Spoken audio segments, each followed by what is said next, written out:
இப்போ எல்லோட மதிப்பு 4pq², பியோட மதிப்பு -3p²q, ஹெச்சோட மதிப்பு 2p⁻3q⁻3 எனில் L × B × H இன் மதிப்பை காண்கன்னு கொடுத்துருக்காங்க. அப்போ எல்லுக்கு பதிலாக எடுத்து எழுதுப்பா.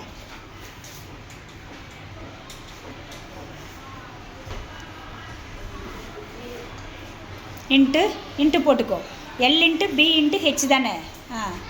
பிக்கு பதிலாக -3p²q.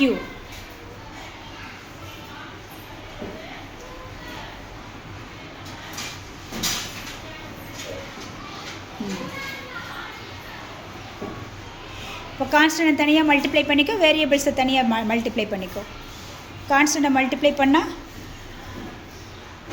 3 12 12 2 24. Okay.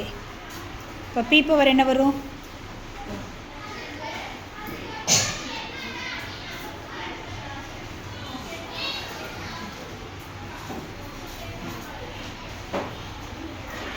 p power 6. Okay. q power, that's all.